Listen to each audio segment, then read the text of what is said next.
କେଉଁଠାରେ ସେ ଯେଉଁ ବ୍ରହ୍ମାଦି ପାହାଡ଼, ଯେଉଁ ପାହାଡ଼ ମହାନଦୀ କୂଳରେ ଅବସ୍ଥିତ, ଯାହା ଥିଲା ଏ ଯେଉଁ ନୀଳମାଧବଙ୍କ ଲୀଳାଭୂମି। ଏବଂ କେଉଁଠି ସେ ଧାଙ୍ଗୋଡ଼ି ପାହାଡ଼, ଯେଉଁ ପାହାଡ଼ରେ ଆଜି ଲିପିବଦ୍ଧ ହେଇ ରହିଛି ସେ ଯେଉଁ ବିଦ୍ୟାପତି ଏବଂ ଲଳିତାଙ୍କ ପ୍ରେମ କାହାଣୀ। ଏବଂ ସେଇ ପ୍ରାଚୀନ କାଳର ଶବରପଲ୍ଲୀ କେଉଁଠି, ଯେଉଁ ଶବରପଲ୍ଲୀରେ ବିଶ୍ଵ ବସୁ ଥିଲେ ହଉଛି ରାଜା ହିସାବରେ ଥିଲେ। ନମସ୍କାର, ଜୟ ଜଗନ୍ନାଥ।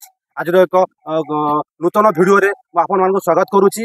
ଆଜି ଆପଣ ଜାଣିପାରୁଛି ମୁଁ ଆପଣମାନଙ୍କୁ କୋଉଠିକି ନେଇକରି ଯିବି, ସେଇ କଣ୍ଟିଲୋ ନୀଳମାଧବ, ଯାହା ବର୍ତ୍ତମାନ ଅଛି ନୟାଗଡ଼ ଜିଲ୍ଲାରେ ଅବସ୍ଥିତ। ଏବଂ ମୁଁ କଟକରୁ ମୋ ଯାତ୍ରାଟି ଆରମ୍ଭ କଲି। ମୁଁ ସେଇ ଜାଗାରେ ପହଞ୍ଚିବି, କେଉଁ କେଉଁ ବାଟ ଦେଇ ମୁଁ ସେଇ ଜାଗାରେ ପହଞ୍ଚିବି ଆପଣମାନଙ୍କୁ ମୁଁ ଡିଟେଲ୍ସ କହିବି। ଏବଂ ସେ ଯେଉଁ କଣ୍ଟିଲୋ ନୀଳମାଧବ ନୟାଗଡ଼ ଜିଲ୍ଲାରେ ଅବସ୍ଥିତ, କଟକରୁ ହାରାହାରି 80ରୁ 85 କିଲୋମିଟର ଗଲା ପରେ ସେଟା ପଡ଼ିପାରିବ। ଆମେ କ'ଣ କଲୁ ନା କଟକରୁ ଆସିଲୁ ତ୍ରିଶୁଳିଆ ବ୍ରିଜ ଦେଇକିରି ତ୍ରିଶୁଳିଆ ଛକରୁ ବାଙ୍କି ଯାଉଛୁ। ଯେଉଁ ବାଙ୍କି ପହଞ୍ଚିଲା ପରେ ମୁଁ